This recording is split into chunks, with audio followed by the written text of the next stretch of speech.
Hello friend, welcome है आप सभी का हमारे चैनल पर। तो कैसे हैं आप सब? आशा करती हूँ कि आप सब बहुत अच्छे होंगे। और मैं फ़िलहाल आ चुकी हूँ अपने गांव में हमारा जो घर है बंद पड़ा रहता था। तो ये देखिए, चूहों का आतंक। और ये चूहों को मारने का औज़ार रखा हुआ था हमारे घर में मेरी सासू माता ने। चूहों ने मतलब हमारे बंद घर में इतना ज़्यादा आतंक मचा रखा है फ्रेंड्स, कि मैं क्या बताऊँ। जब जिस घर में कोई जाता नहीं ना, तो वो घर मतलब एकदम पूरा कबाड़ खाना हो जाता है। और मैं जब भी आती हूँ मुझे ये सफाई करनी पड़ती है। तो आप देख ही सकते हैं कि चूहों ने क्या क्या कर रखा है हमारे श्रृंगार बॉक्स को काट करके। इसमें कपड़े, तार, रस्सी, सब कुछ, ये जूतों का कवर, पता नहीं क्या क्या, मतलब जितना कबाड़ी वाला काम होता है सब चूहों ने कर रखा है। सब कुछ इकट्ठा कर रखा है।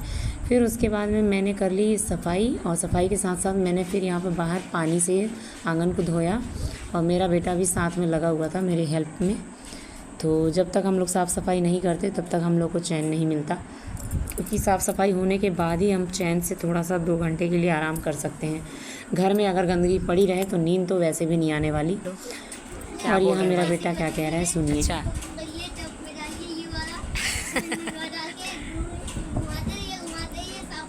हाँ हाँ हाँ, समझ रहे हैं आप लोग इसका कहने का मतलब।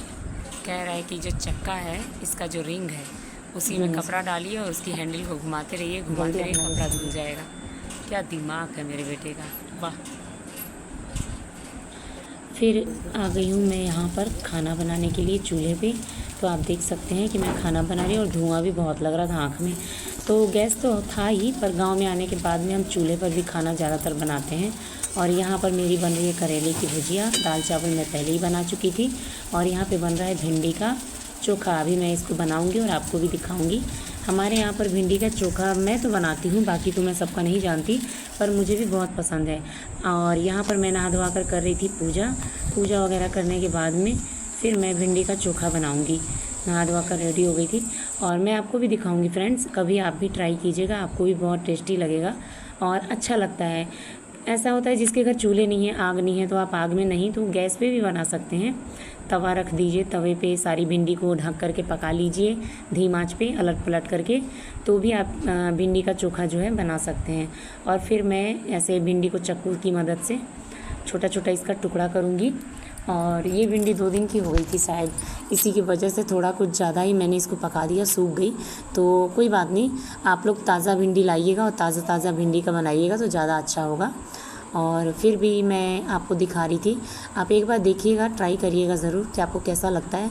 आपने काफ़ी चीज़ की रेसिपी, काफ़ी चीज़ का चोखा वगैरह तो खाया ही होगा, बैंगन का, टमाटर का, आलू का, पर भिंडी का चोखा तो आपने पहली बार सुना ही होगा शायद।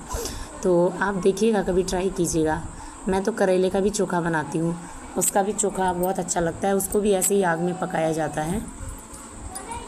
तो फाइनली मैं यहाँ पर हरी मिर्च, लहसुन, नमक, सरसों का तेल, ये सब डाल करके मैंने इन सब चीज़ों को मिक्स कर लिया है। तो इसी तरह से जो हमारा भिंडी का चोखा तैयार है। और ये है हमारी गांव में जो खटिया है, ये हमारा हमेशा आंगन में ही रहता है। कोई भी काम हमारा हो मैं खटिया पे ही बैठ के करती हूँ। तो ये बाहर ही रखा रहता है खटिया, क्योंकि घर में जो है ना बहुत गर्मी लगती है, गर्मी का टाइम चल रहा है।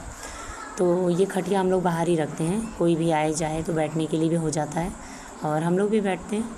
तो इस तरह से जो है हमारा, देखिए, चोखा जो है भिंडी का तैयार है। और मैं आपको दिखाऊंगी खाकर भी, टेस्टी लगता है, आप लोग भी कभी ट्राई कीजिएगा। ये देख सकते हैं बन चुका है। और फिर मैं खाना वाना खा कर के आ गई हूँ यहाँ पर अपनी घर में। मेरे गांव में जो मेरी अलमारी है उसकी भी हालत चूहों ने बहुत बुरी कर रखी थी। ऐसा लग रहा था जैसे ना शीशा था उसमें, तो मैं दिखाई नहीं दे रही थी। फिर मैंने कपड़ा उठाया और अलमारी की सफाई। इसको साफ़ करने के बाद में मैं जो कपड़े लेकर आई थी, और यहाँ पे ये देख रहे हैं ना, जो बगल में मेरे पीछे जो ड्रम रखा है, ये है हमारे चावल का ड्रम। तो हम लोग इसमें चावल रखते हैं, घर का राशन चावल जो होता है, गेहूँ चावल कुछ भी, तो इस तरह से रखते हैं। और यहाँ पे मैं अपनी अलमारी में जो मैं कपड़े लेकर आई थी सब फैले पड़े थे, तो मैंने कहा चलो अब इसको भी एक जगह सेट करके रख दो, वरना चूहों का आतंक तो यहाँ पे इतना बुरा है। अगर एक भी कपड़े बाहर रह गए, पता नहीं वो कपड़ा ले जाकर कब कहाँ रख दे, पता ही नहीं चलेगा, हम ढूंढते रह जाएंगे। तो इस वजह से मैं यहाँ सारे कपड़े सेट कर रही थी। और ये मेरी विदाई की साड़ी है फ्रेंड्स, देखिए आप सब भी। और विदाई की साड़ी मैं इसको भी देख रही थी कि ये सुरक्षित है या नहीं। मैं जल्दी इसको पहनती नहीं क्योंकि इसका वज़न है ना लगभग 3-4 किलो का होगा। पर इतना वज़न साड़ी हम गर्मी में क्या कभी भी नहीं पहनते जल्दी, शायद ही कभी पूजा पाठ के समय में पहन लेते हैं, बस जल्दी नहीं पहन पाते क्योंकि मुझे हल्की हल्की साड़ियाँ अच्छी लगती है। और मेरे पास पहले की ना जो भी साड़ी है सब भारी भारी ही साड़ियाँ हैं, तो मैंने सारी भारी साड़ियों को ना यहीं गांव में रखा हुआ है कि कभी कभी पहनने के हक़ में आ जाएगा। और जो भी हल्की साड़ियाँ हैं वो मैं जहाँ रहती हूँ वहीं लेके जाती हूँ, वहीं पहनती हूँ, वहीं यूज़ करती हूँ डेली के लिए। और ये मेरा देवरानी का बेटा जो वीडियो में भी घुस घुस के अपना मुंडी डाल रहा था, वो भी दिखा रहा था अपने आप को कि मैं भी हूँ। फिर फ्रेंड्स यहाँ पे सफाई करने के लिए तो बहुत कुछ पड़ा हुआ था, पर एक ही दिन में 2 दिन में हम क्या क्या सफाई करें। मेरा तो हालत हो गया था पंचर साफ़ करते करते।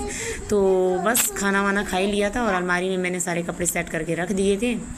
इन सबको सेट करके रखने के बाद में मैं आ जाती हूँ अपने यहाँ पर, जो मेरा बिस्तर है उसको सेट करती हूँ। और बिस्तर सेट कर लेती हूँ मैं सबसे पहले। आप देख सकते हैं यहाँ पे हमारे यहाँ चौकी रखा हुआ है, ये डबल चौकी है हमारा।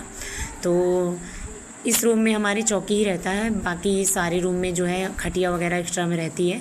तो कोई आए जाए तो बाहर भी खटिया निकाल ले, क्योंकि गांव में ज़्यादातर लोग खटिया पे ही सोना पसंद करते हैं। तो हमारे यहाँ पे 2-4 खटिया भी एक्स्ट्रा रखी हुई है। और आज तक के ब्लॉग में इतना ही फ्रेंड्स, तब तक के लिए बाय बाय, मिलते हैं अगले ब्लॉग में। Thank you.